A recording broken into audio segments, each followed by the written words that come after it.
Hey guys, so I recently ran across an article entitled 20 American Cars No Man Should Own. And this article is a goldmine of information, and honestly, I couldn't agree more with it. Living in the car capital of the world, Los Angeles, the saying, "you are what you drive," plays itself out every day. When rolling up to a restaurant or a club, if you're not driving something that says you matter, you might as well just keep on driving. Everyone is judged and defined by the car that they drive. If you want to get ahead, you have to drive a car that exudes that persona you want to identify and be associated with. The car you drive says a lot about you and your priorities. As a man, you want to drive a fast, powerful, big car. And as a girl, it's okay to drive a smaller, slower, cuter car. Get in, loser, we're going shopping. Hey guys, Brendan here. And if you're familiar with this channel, I hope you sense my sarcasm in the beginning there.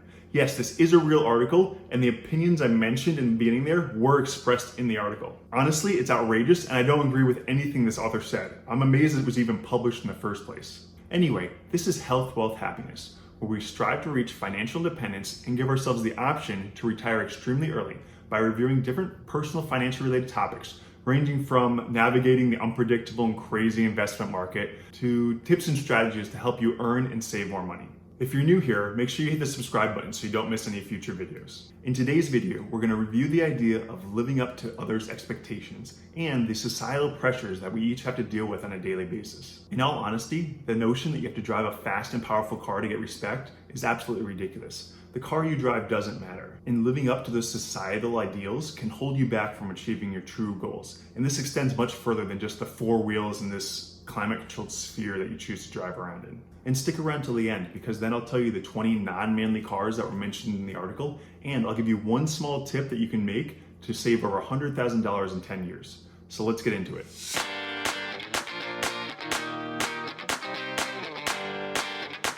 Honestly, as I was reading this article, it was so ridiculous to me that I was waiting for the "just kidding" or "this isn't serious." I even checked the date for an April Fool's joke. I looked back at other articles before and after this to see if there was some sort of explanation about how this was all a joke. And in this process, I found several other awesome looking articles by the same author. One was entitled 12 Cars Women Love Seeing Men Drive and 12 That'll Drive Them Away. I honestly couldn't even bring myself to open this article. This guy's last article was from over a year ago, so maybe he wasn't as popular as he hoped. Or maybe it was the sexist and offensive comments generalizing how people should feel about their car choices that didn't attract the number of readers he expected. The premise of the article is basically that certain cars are chick or geek cars, and that no self-respecting man would ever be caught driving one. One of the quotes from the article is, "The Kia Soul makes the list of cars more likely to attract female buyers, but it may be more appealing to geeks, either men or women. While most men prefer sports cars, women and geeks gravitate towards utilitarian type vehicles." Is this guy serious? So much generalization and offensive comments in just 2 sentences. This guy thinks the car makes the man, right? And if you're cool, you drive a sports car, and if you're a geek or a chick, then you drive a utilitarian vehicle. Try if you're a Sorry, I got a little carried away there. But there is nothing geeky about driving a practical, safe, fuel-efficient, reliable car. Or if there is, then maybe I'm a geek. But I'd rather be that than have my self-worth tied to the automobile I drive. In another section, he says, "How many guys put priority on safety features when shopping for a car? High performance and safety are frequently contradictory, and the Chevy Sonic falls into the safety category. Am I the only one that finds this utterly ridiculous? If you drive a safe car, then you're less manly all of a sudden?" It's honestly hard to take this guy seriously. And I'm even ignoring the fact that the title of this article is 20 American Cars That No Man Should Drive. And many of the cars on the list aren't even American made. Now don't get me wrong, I love cars, and I actually consider myself a car guy. I love going to car shows and driving rare and fast cars, but I just choose not to own one myself. I used to dream of owning a foreign and expensive sports car. But after some self-reflection, I realized that owning a special car like this won't actually make me happier or improve my quality of life. In fact, I could see it reducing my quality of life because I'd be so worried about scratching or denting the car that I wouldn't even be able to enjoy it. I realized that if I want the excitement of driving one of these fast and expensive foreign sports cars, I can always go and rent one for a fraction of the price, and then I don't have to worry about maintaining one of my own. Foreign sports cars are extremely finicky and can be extremely expensive to maintain, even for routine maintenance. The McLaren F1, for example, costs over $8,000 just for a simple oil change. Many of the cars on the list in this article are actually inexpensive, fuel-efficient, and reliable cars. They're exactly the type of cars we should be encouraging every man and really everybody to own. This attitude of buying something purely for the purpose of gaining status is exactly why people are stuck working their jobs until 65 and beyond to afford this type of lifestyle of keeping up with the Joneses. We are led to believe that buying nicer and more expensive cars will make us happier and make others respect us more, but the opposite is often true. In our society, this idea extends beyond cars. It applies to clothing, sunglasses, shoes, purses, where we eat, and even where we work out. I think we all understand that there's a status with working out at Equinox versus LA Fitness. And I know some of you are going to say that, yeah, Equinox has better classes or it's less crowded, but I don't think that justifies the $200 a month in extra costs. Also, in terms of clothing, I find great deals at H&M and Land's End for high quality clothes that actually last longer than a lot of the name brand or more popular expensive options. Also, is a Gucci purse really that much better than a knockoff or some other less expensive brand? If you disagree with me, let me know in the comments below, but this is just my feeling. Now, most people won't write an article like this guy and put their ideas out there, but honestly, there is an overarching feeling, or at least undertones in our society, that certain people of certain positions or of certain status should live their lives in a certain way. Maybe that's why so many professional athletes go broke so soon after their playing careers, even though they make a ridiculous amount of money and plenty to live a life of luxury and leisure after retiring. But it's just the idea of keeping up with the societal pressures that may be just too much for them. Before I spend my time, money, and energy on anything, I try to determine if it'll increase my overall level of happiness. And this doesn't have to be a selfish act only based on buying myself things. I find that a lot of times the most happiness comes to me when I'm doing things or buying things for others. I love doing things that make those that I love and care about happier, and that brings me a lot of joy. So I spend a lot of my energy and time doing that. And it doesn't have to be all focused on money. A lot of times just giving your time and energy is more important than any money.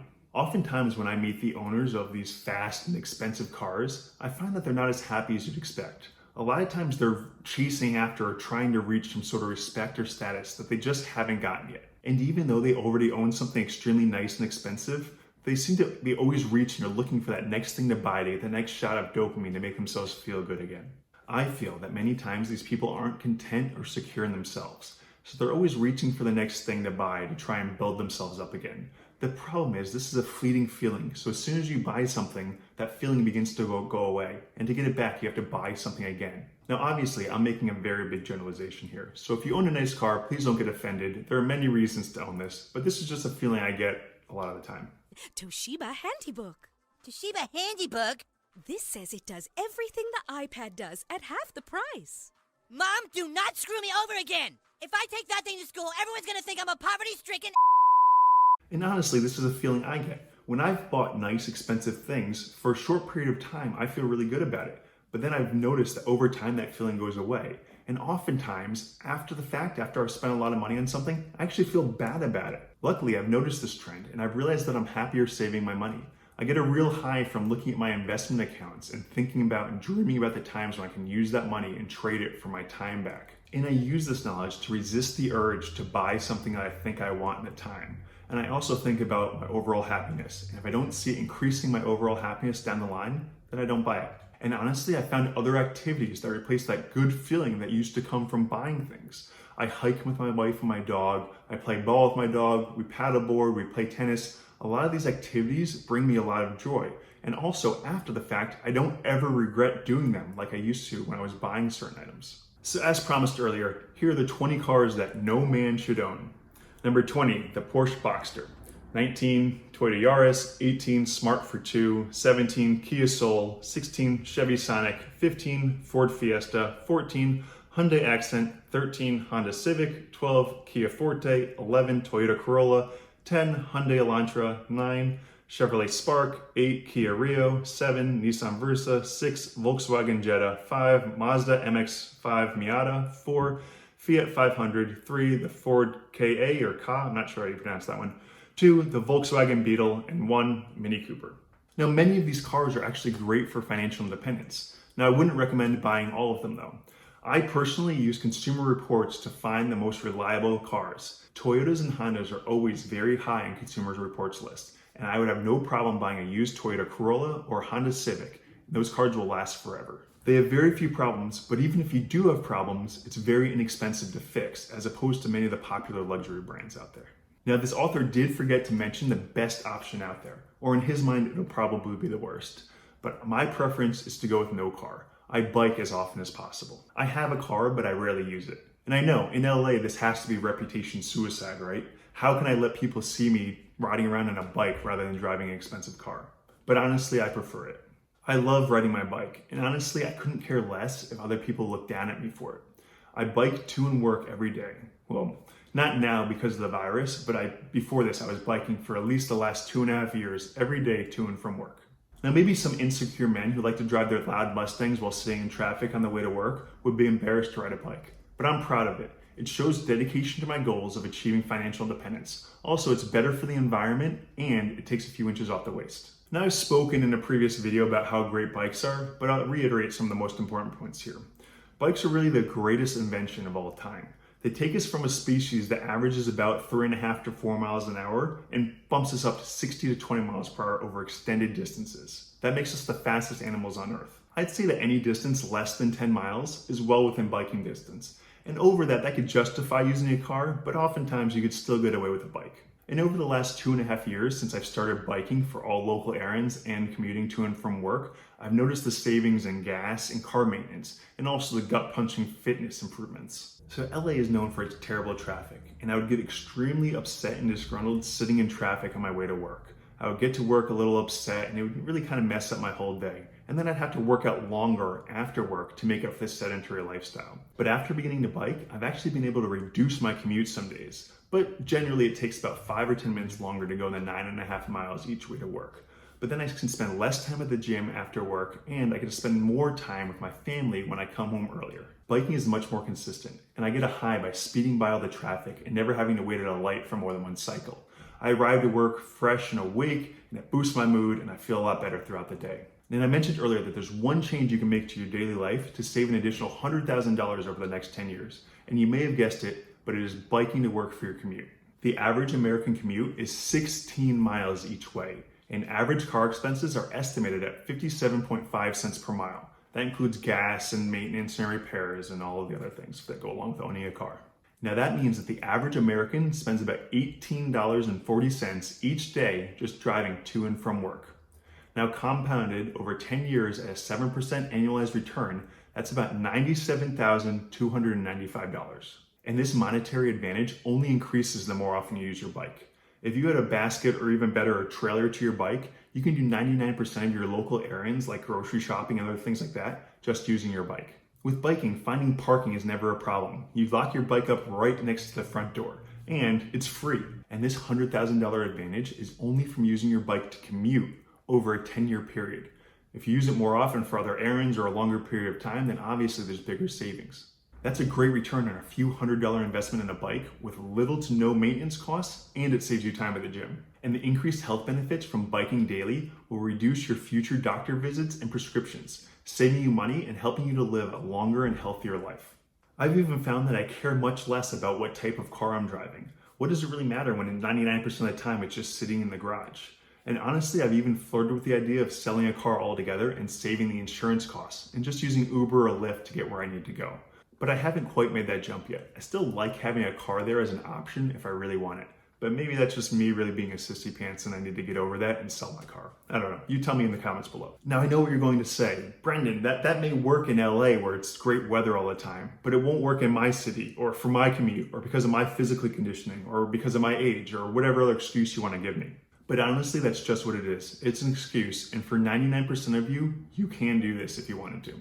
If you feel like you aren't physically fit enough to do this or you don't like how you look on a bike, then just start biking and soon you'll be fitter and you'll look better and that won't be a problem. Really, the trick is just get out there and do it. So what kind of car do you drive and what do you feel that it says about you? And also, what activities do you do to make yourself feel good? If it's shopping, then let me know in the comments below. Also, if you like this video, please hit the like button and subscribe and hit the little bell icon so you don't miss any future videos. Have a great week. Bye.